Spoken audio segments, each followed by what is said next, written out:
Eat, sleep, bet, repeat. That's how we get down here on the opening line at EliteSportsBetting.com. I'm Benny Ricciardi. I'll be your host today. You can follow me over on Twitter at BennyR11. Today we're going to be talking a little bit of soccer and specifically a little bit of the English Premier League going on here. So whenever we have some soccer talk, everybody over at the site knows our main man for soccer, who I just found out his real first name is not Duke about a week ago. Nick Frasher, my boy. You guys know him better as the Duke. So what's going on, man? What up, Benny? And I hate to do this right out the jump, but what's up? I mean, shouldn't it be eat, bet, sleep, repeat?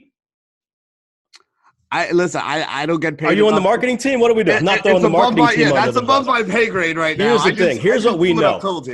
We're betting in our sleep. That's literally what we're doing. If there's something to bet on, you can find it over on EliteSportsBetting.com. Well, you know, one thing that I do like about the English Premier League is it's first thing in the morning on Saturday when I wake up. So for me, it is eat, sleep, wake up, and then bet on a little bit of soccer. And that's why I brought you in here, because you're our soccer expert. So why don't you tell everybody out there a little bit about your background, since the first time we're doing this here, so they know, where your love for the sport comes from. Yeah, absolutely. And it's awesome to be on with you, Benny. And that's what you just said is kind of how I sold it to Tommy and Jeff in the first place. Is we had everything covered from noon until the time everyone goes to bed. What about those first few hours? And if that's all it is to you, put a bet in drunk at the bar, then wake up and you have something to watch hungover until college football or NFL starts. That's the beauty of soccer. But I've played it my whole life, played at a high level, coached at a high level. And that's probably part of my system, right? I'm a gambler. I'm a handicapper as well, but I'm not really a handicapper. I'm not someone like MLB Model who works tediously on his spreadsheet, hits enter, and it kicks out plays and finds value. I do have models that I use, but I don't use them to confirm any bias that I have. It's a tool in the toolbox. And so I know these players. I know these managers. I know tactically how they're going to set up. I know which opportunities we're going to exploit and where to find value there. And that's what I do. And one thing I want to say is I'm not someone who chases either. Like anyone who bets throughout an entire year, there's going to be some ups and downs. And if a model's not working for me, I'll throw it away. Perfect example was last week with the European qualifiers. All our guys were on international break. I put together a model because this isn't something you can watch every week, right? So I did hit enter, and it kicked out 4 bets that had me scratching my head a little bit, but I thought, hey, if the model's right, let's go. And I was talking to a sub before the games kicked off. He said, Duke, which one's your favorite? I said, quite honestly, I don't know. I don't even know if this model's going to work. Maybe do half a play or don't even play for it. Just track it to see how it goes. Well, the model went 0-4. Right. I threw that sucker right in the trash and just said, we're not doing this for fun. This isn't for the thrill. We're trying to make winners here. Yeah, and that's the thing. I mean, especially with with soccer, it's a lot different than a lot of the other sports that we do. I mean, with NBA basketball, the season starts, the season ends. Those guys are going to be playing there. There's no break in the middle where they go play for their international team. There's no, second cup that they're trying to win where, one day all the starters are in and the next day all the starters are sitting out. There's a lot more that goes into it when you're putting everything in there, and that's what makes it tough. I'll tell you what, though, we have been having a lot of success on the fantasy side of it, and a lot of that stuff does translate over to the sports betting side of it. So let's get into some of those bets that you're going to like for this weekend. We got a decent slate of games that are going on here. I know you said there were a couple that you were looking for, so kind of give everybody an idea on which games you like this weekend and why you like them. Well, we're going to talk about 3 specifically here, and we got to start with the big news of the week. Tottenham Hotspur's team out of London went to the Champions League final last year, just fired their coach out of the blue. And in comes that snake, Jose Mourinho. And if you know soccer, you know football, he's a name you should be familiar with. And he's a big name in the game. He's a good coach, used to be a great coach. But he's a good coach, and he's going to completely change the way Tottenham plays. So we got to start there. It's the first game, 7:30 a.m. on Saturday morning, West Ham hosting Tottenham. And I actually, like anybody who does this for a living, have been tracking the line. So it opened at -115. It's currently been bet up to -135 since that news of the coaching change. And there's going to be one major fundamental difference with how they play under Jose Mourinho versus Mauricio Pochettino. Defensively, they're going to shore things up. And I went back and I was thinking to myself, Benny, every time Jose takes a new job, I feel like they always have success right out of the gate. He has a lot of personal pride, a lot of ego involved with him and his teams. So I went back and looked at it. At his last 6 stops, which is Porto, Chelsea twice, Manchester United, and Inter Milan and Real Madrid, out of his first 4 games with each of those teams, 0 losses, 19 wins. Mhm. Now, these are all quality teams, right? They should be winning some games, but that ego kicks in. And so when I'm looking at this game, it's already been bet up to minus 135. Would have loved to jump on it early, but how were I to know they're going to fire the manager midweek, Mhm. right?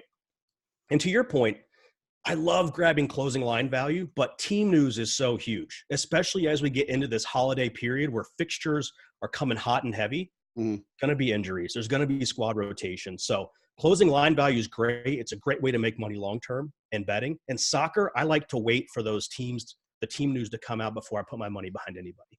So Mhm. what I think I like here, I'm going to eat the juice. I'm taking Tottenham to win the game. I'd love to take Tottenham draw no bet, which basically means if they tie, you get your money back, juiced to the 9. So I can't Mhm. honestly put that just to boost my record, within our betting package. So I'm looking to Tottenham to win here. That record with Jose starting things out, defensively shoring things up. Tottenham have conceded a goal in 10 of 11 games. For a team that has enough talent to get to the Champions League final, to concede in 10 of 11 games just isn't right. So I think he's going to shore up those things defensively and get the win for Tottenham. So you're talking about the defensive side of the football being better for them. Do you think that this is one of those situations where we could actually look for an under in goals as well? Good preview to potentially my best bet of the weekend, Mr. Benny. Ooh, okay, all right. So you know what? We'll hold off on that one until we get to the end of the show here. Then, but I know there were two other games that you were talking about. Something with Bournemouth and Wolves, and something with Brighton and Leicester that you said piqued your interest. So which one do you want to go to first? Let's go to Bournemouth and Wolves because it's not always about which games you want to play. It's about which games maybe to avoid like the plague. And Okay. I might actually talk myself into a bet here, quite honestly, as I was breaking this thing down. But Bournemouth are hosting Wolves, and the only thing consistent about Bournemouth is that they're inconsistent. I've been begging someone to be a Bournemouth whisperer, and I would put them on the payroll tomorrow. But I just literally don't know what's going to happen with them week in and week out. And specifically for Bournemouth, Josh King, one of their two forwards, is out injured. Another very key player, Ryan Fraser, is a late fitness test. So we go back to that closing line value versus knowing team news. This is a game I'm certainly going to hold off on until 9 a.m. on Saturday morning to see who plays and who doesn't, because the drop-off in talent from a Mo Salah to an Alex Oxlade-Chamberlain for a team like Liverpool is pretty big, but Mhm. Alex Oxlade-Chamberlain's still a world-class player.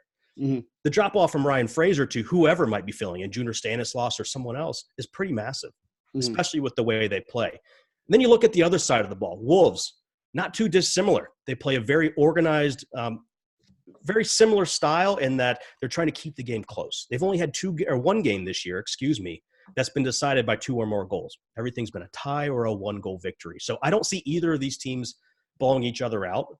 But Wolves' road record, only 17% of their games have gone over 2.5 goals. They're only conceding a goal a game. So for me, if anything, I'm leaning towards Wolves in a game like this, a tight game who, if Fraser misses and Josh King's out, Wolves has superior talent, especially with this new attacking trident that they have with Jota, Jimenez, and Traore. I don't mind Wolves here in a draw, no bet. But you know what? That's juiced up too. So just don't worry about the juice. Maybe do like a half, maybe 3/4 of a unit play, and just take Wolves plus 160 to win. Yeah, I saw the plus 160. What are they paying on the draw no bet? I think it was like minus 125 or something like that. Oh wow, yeah, that's a pretty significant difference. So, all right, I don't mind either one of them, but I kind of like where your head's at there. Put a little bit on the the draw no bet, put a little bit on them at plus 160 as well, and you blend the two of them together, and you're getting a little over even money on that. So I like that one. So the tough part with that one, Benny, is with the draw no bet, we have to win, right? We get our money back if they draw, but with Bournemouth being so inconsistent, there is a situation. They are at home where they could beat Wolves outright. So I don't want to pay the juice to have to win and then potentially get my money back. Just give me that plus 160. More often than not, we're going to get some value there. All right, let's go. Well, you know what? It's the first one we're doing here for soccer. We'll take the big money. Hard. We'll go for the plus hard. 160. Let's go. All right, so let's talk a little bit about Brighton and Leicester here, because that's the other one that you said you wanted to talk about. So what do you see in this game? Well, for starters, Leicester are sitting second in the table right now. We had a bet over at EliteSportsBetting.com, a future of Leicester to finish top 6, looking like an absolute stone-cold lock as they sit second in the table here, nearly at Christmas. But they have a plus 21 goal differential on the season through 12 games. They're conceding less than a goal a game on the road, bagging more than 2.5 themselves. Really good road team. And Brighton, who had a hot start, are showing themselves to be a decent footballing side, but someone who's not necessarily getting results. There's one linchpin, again, we go back to fitness, that could pop up here. James Maddison is questionable to play. He plays this attacking center midfield role that's really pivotal to the way that Leicester attack. Should he start, I'm all in. Give me all the Leicester we can possibly get. If he doesn't, plus 105, I don't know is enough value. When I handicapped the game, assuming James Maddison was in, I actually had Leicester at minus 115. So I do see some value there if he starts.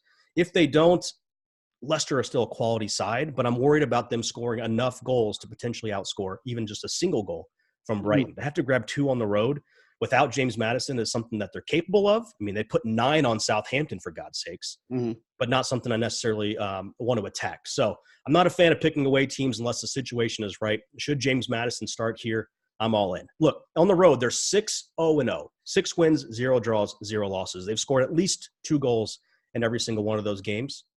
James Madison's been every single one of those games. Yeah, and we're getting plus money on him to win on the road over there too, which is always nice to look at as well. So that's another one that I'm going to be, making sure I get down on to give me something to do while I'm waiting for college football to start on Saturday morning, as you mentioned. Ohio State, Penn State, let's go. Yeah, we talked about that yesterday in the college football one. We got an interesting bet on that too. Honestly, I'm either going to be really, really rich or really broke at the end of the show. I've just been dropping bets left and right based on what everybody's been telling me here. Justin Fields is a real deal. Yeah, so before we sign off here, give me your best bet for the weekend. I know we said we'll wait and we'll save that one for the end. So what's the money-making opportunity that you think all our subs should be looking at this weekend? Sure. I love betting that first game on a Saturday morning, that 7:30 a.m. game. For starters, no one wants to wake their ass up and go see the game. So you can put that bet in before, wake up, you got more money in your account. I do like Tottenham to win the game, but if I had to just choose one option from that game, give me under 3. I really thought this line would move down after the appointment of Jose Mourinho. West Ham liable to concede some goals. However, I think they're going to be more organized defensively versus trying to outshoot West Ham in a situation like this. The juice is slight on the under, so give me under 3 goals in this game. All right, so there you have it, everybody. Duke's best bet for the weekend, under 3 in the Tottenham game. Let's go. Putting a little money on Tottenham in this one, putting a little money on Wolves in this one, putting a little money on Leicester in this one, as long as, we make sure that the news is in our favor here today. That's right. Wait for those team news. Yeah, so there you go. Go out there Saturday morning, start making some money, and then you can listen to the college football one that we did yesterday, and you can make some money in the afternoon there, and then you can take that money and you can make some money on Sunday with the NFL one that we ran off yesterday as well. So just print the money all weekend. We'll have the free preview of the Elite Sports Betting site going on next week as well, so you guys can go over there and print some more money.